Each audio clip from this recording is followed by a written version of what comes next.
Da sind wir wieder auf dem Kanal Ciava. Endlich ist es soweit, ein Weitschusstest mit meiner Mainkang Armbrust. Das habe ich schon seit längerer Zeit vor, aber wie ihr wisst, manchmal hat man Sachen vor und dann dies, das und am Ende Ananas. Ich habe schon mal ein komplettes Video über diese Armbrust gemacht. Falls ihr dieses Video sehen wollt, könnt ihr oben auf den Banner klicken. Damals habe ich es fälschlicherweise als eine Scorpion bezeichnet. Die Scorpion ist aber nicht von der Firma Mainkang, sondern von der Firma Expo. Die beiden sind vollkommen identisch, soweit ich weiß. Kann natürlich auch sein, dass ich Scheiße laber. Diese hat eine Zugkraft von 200 Pfund, soll Bolzen auf 405 Fuß die Sekunde beschleunigen. Zumindest wird mit 405 Fuß die Sekunde beworben und wir sollen dem vertrauen. Vertrauen ist gut, aber wer vertraut, wird auch gerne mal verarscht. Deswegen messen wir einfach mal selber nach. Ich schieße einen 20 Zoll Carbonpfeil, 125 Grain Feldspitze und einem Gesamtgewicht von 28 Gramm. 405 Fuß die Sekunde entspricht etwa 123 Metern die Sekunde. Mal sehen, ob wir überhaupt über 100 Meter die Sekunde kommen.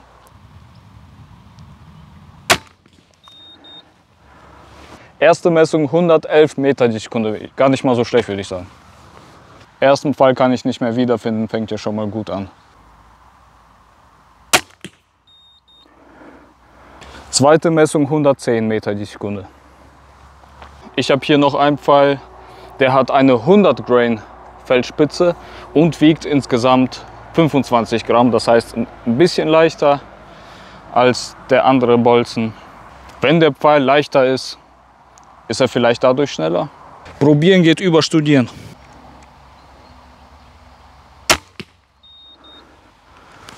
112 Meter die Sekunde, also ziemlich identisch.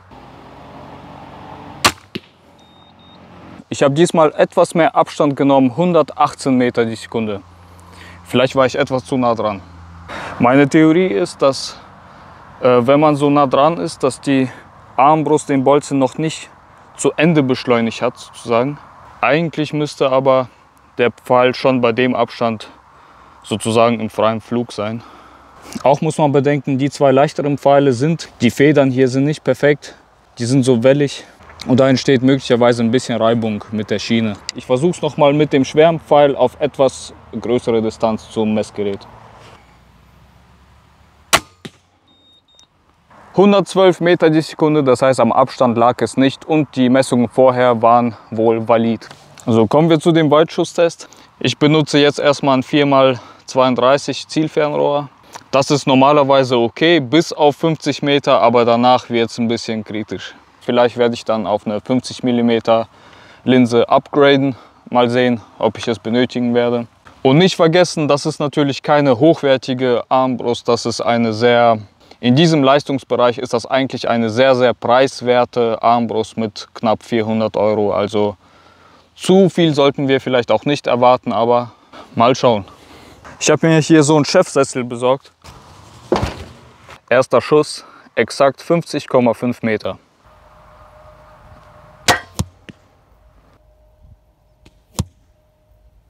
Der ging, glaube ich, etwas tief, aber ich habe das Ziel mit Leichtigkeit getroffen. Wir haben uns etwas weiter weg bewegt. Ich habe das Zielfernrohr nicht verstellt. Entfernung 75,4 Meter. Ich werde etwas höher zielen, circa ein halbes Ziel höher. Denn die Gravitation hat nun mehr Zeit, den Pfeil runterzudrücken und ich muss dem irgendwie gegenwirken. Erster Schuss, 75 Meter. Der hat auf jeden Fall gesessen, ich habe aber keine Ahnung wo. So, ich konnte das Zielfernrohr nicht ganz auf 75 Meter kalibrieren, weil einfach das Fadenkreuz nicht weit genug runter geht. Das heißt, dieses Zielfernrohr ist bereits am Limit. Ich denke, wenn ich jetzt auf ein größeres Zielfernrohr wechseln würde, würde es keinen so großen Unterschied machen, einfach weil dort das Fadenkreuz ebenfalls nicht so weit runter geht. Der einzige Vorteil wäre, dass ich statt eine 4-fache Vergrößerung bis zu 26-fache Vergrößerung hätte. Aber selbst das bringt mir gar nicht so viel, denn ich muss ja so weit weiter nach oben ziehen, dass ich das Ziel gar nicht mehr sehen würde. Bei nur 4-facher Vergrößerung kann ich wenigstens das Ziel unten noch irgendwo sehen. Das ist ein sehr gutes Beispiel dafür, dass so ein Bolzen oder so ein Pfeil einfach sehr viel langsamer ist als ein Geschoss und die Schwerkraft viel mehr Zeit hat, darauf einzuwirken. Deswegen ist dieser Fall einfach deutlich mehr bemerkbar als bei einem üblichen Geschoss. Entfernung exakt 100 Meter. Nun ziele ich nochmal etwas höher, circa 3 dieser Zielscheiben höher.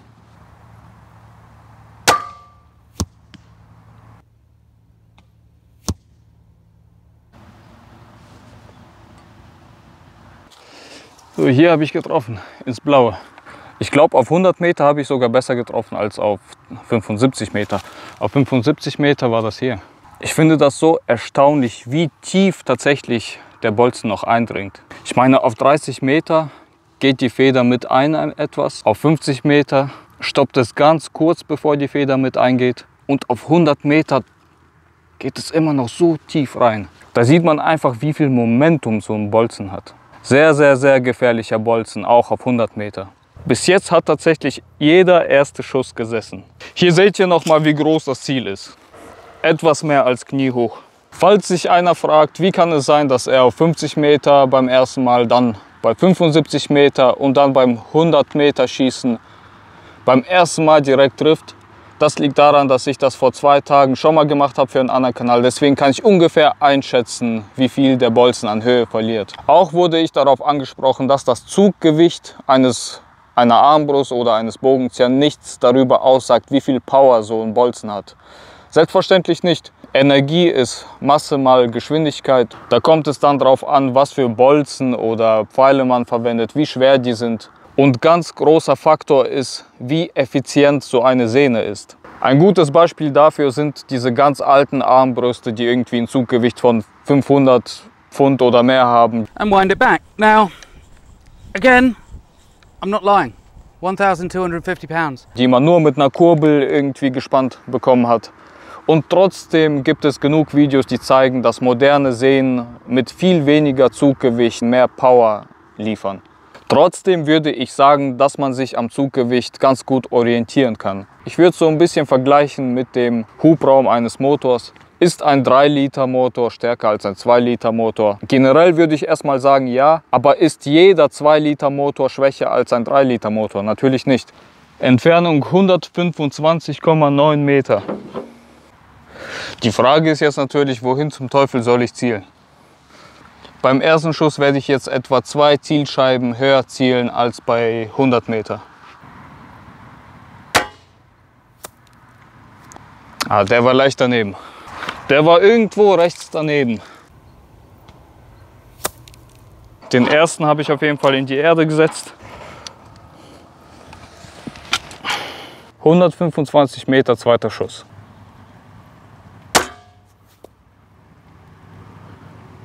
Ich habe absolut keine Ahnung, wo der hinging.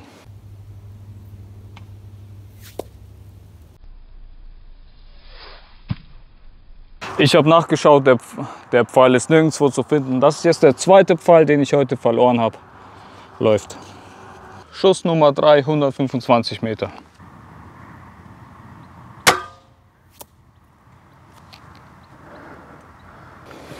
Auch absolut keine Ahnung, wohin der ging.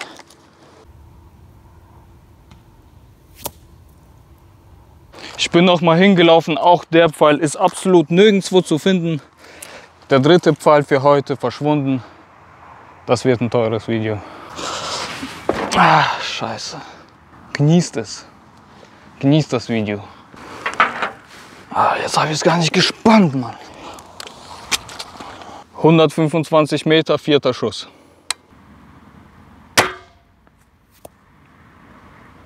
Perfekt daneben.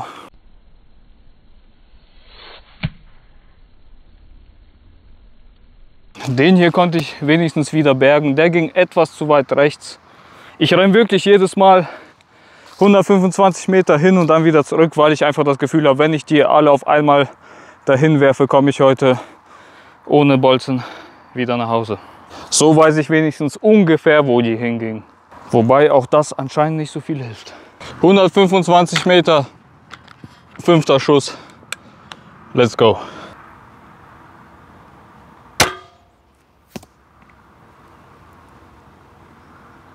Jetzt bin ich mir gar nicht sicher. Ich glaube, das könnte was sein. Also jetzt ist etwas Komisches passiert. Der Pfeil befindet sich direkt hinter dem Ziel. Jetzt ist meine Vermutung. Hat er etwa hier das Ziel gestriffen? Der 5. Pfeil war ein ganz komischer. Der ist entweder ganz knapp über dem Ziel geflogen, weil er befand sich direkt hinter dem Ziel, oder er ist durchgegangen, was ich aber eigentlich ausschließen würde.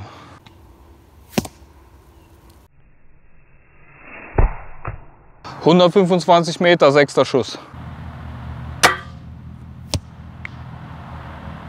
Ich glaube, ich habe es getroffen. 125 Meter. Und auch hier sieht man, wie tief der Bolzen steckt. Beim 6. Mal hat es auf 125 Meter endlich geklappt und der hat mega gesessen. Jetzt bin ich etwa 150 Meter entfernt und ab hier wird es auch schwer, akustisch einfach mitzubekommen, ob der Bolzen das Ziel trifft, also die Zielscheibe. Man hört so ein leichtes Puff manchmal, aber das könnte auch die Erde sein. Und ja, bei 150 Metern wird es halt nicht leichter. Ich denke, falls es Zielfernrohre extra für Armbrüste gibt, dann ist es auf jeden Fall, sind 125 Meter locker machbar. Vor allem für jemanden, der das öfter macht als ich. Ich habe damit dieses Jahr, ich glaube, 2 oder 3 Mal geschossen, deswegen. Nur damit ihr eine Vorstellung bekommt, wie weit das tatsächlich ist. Da hinten ist das Ziel. 156,7 Meter entfernt. Sogar etwas weiter, als ich eigentlich vorhatte. Erster Schuss, 156 Meter. Mann! Junge, ganz knapp, ganz knapp.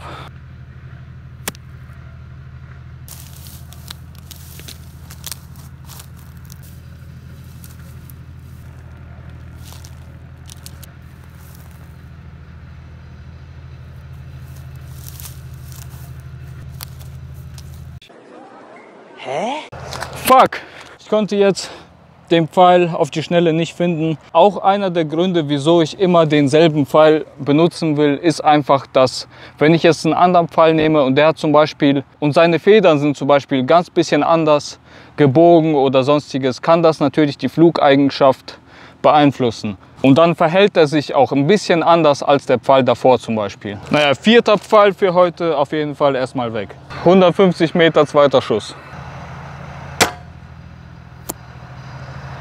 Absolut keine Ahnung, wo der hinging.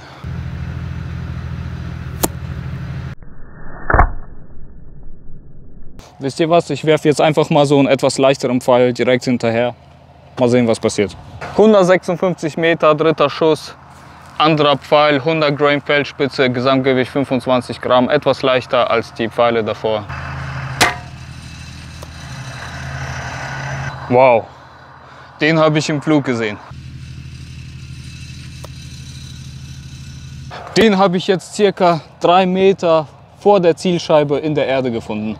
Und ich glaube, dadurch, dass seine Federn so wellenförmig sind, hat er so ein Geräusch gemacht, so voll cool. Nochmal der 100 Grain Pfeil.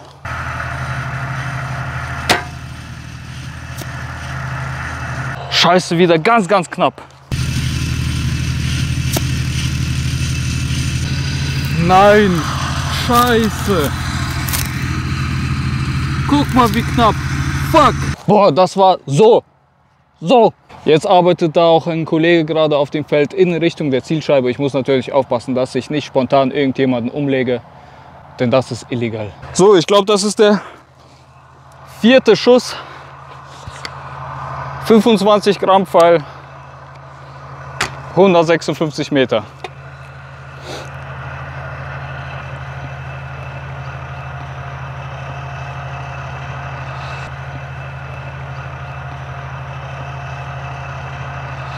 Eineinhalb Stunden später. Der Kollege will da mit seinem Traktor echt nicht weg.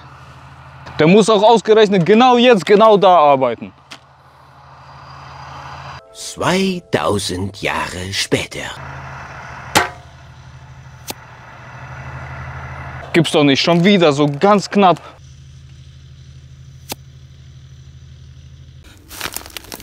Schon wieder, Mann. Schon wieder genau dieselbe Stelle, Junge. Was soll der Scheiß?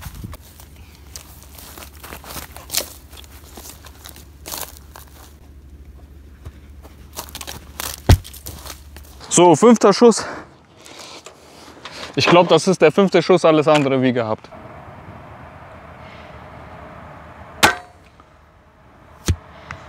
Ja, Mann! Ja, Mann, ja, Mann, ja, Mann, ja, Mann, ja, Mann. Ich habe keine Ahnung wo, aber der hat gesessen.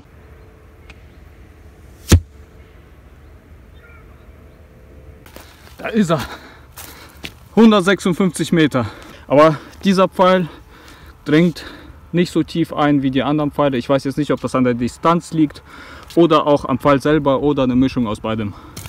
Was man ebenfalls beachten muss, diese Zielscheibe wurde schon ziemlich auseinandergenommen. Das heißt, wenn der Pfeil genau in eine Stelle trifft, wo ich schon mal getroffen habe, kann es natürlich sein, dass er dann tiefer eindringt. Das ist der Pfeil, 156 Meter beim 6. Versuch. Jetzt bin ich noch mal weiter nach hinten gegangen, etwa über 170 Meter. Ich dachte mir, wenn ich mich schon quäle, dann richtig.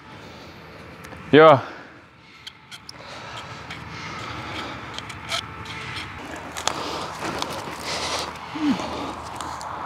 Ist falsch herum. 176,1 Meter. Ich gehe auf ganz gefühlt, keine Ahnung. Ich ziele einfach noch mal circa 2, 3 Zielscheiben höher.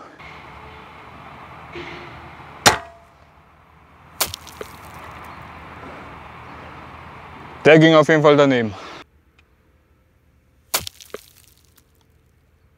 Was? Was? Nein! Nein! Nein! Nein! Ey, also wäre der wenigstens unten drin, ne, würde ich das als Treffer gelten. Fuck! Ich renne immer wieder hin und zurück. Das sind einfach mal über 300 Meter, nur zum Ziel und wieder zurück. Also ich bin ein bisschen außer Puste immer danach. Okay. 175 Meter, 2. Schuss, glaube ich.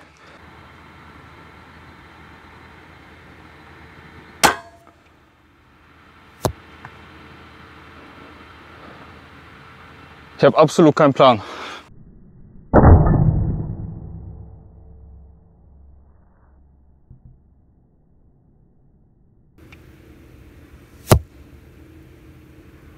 Ja, Mann! Ja! Der zählt sowas von. Den zähle ich auf jeden Fall als Treffer. Zwar nicht die Scheibe getroffen, aber das Ziel selbst wurde getroffen. 175 Meter mit diesem Billig-Ding, Scheißteil, wie auch immer ihr das nennen wollt. Mir egal. 175 Meter beim, ich weiß jetzt nicht, 2. oder 3. Schuss mit diesem Pfeil, dessen Federn bei weitem nicht perfekt sind, aber geht eigentlich noch. Der aber zigmal wiederverwendet wurde. Dieses Mal habe ich tatsächlich keinen Aufprall oder sowas gehört. Da war einfach nur so ein leises Tuck. Aber man weiß halt nicht. Was ist denn los mit dir, Mann? Ich habe dieses Mal tatsächlich diesen Aufprall nichts gehört, weil es sind halt 175 Meter, da hört man einen Scheiß. Für alle Nichtschützen, ihr könnt es einfach nicht verstehen, wenn man dieses Buff hört und man weiß ganz genau, du hast die Zielscheibe getroffen. Das ist die Definition von Glückseligkeit. Falls ihr gerne seht, wie ich mich selbst challenge, wage ich mich bei dem nächsten Video vielleicht an die 200 Meter. Vielleicht auch nicht. Mal schauen. Auf jeden Fall, haut rein.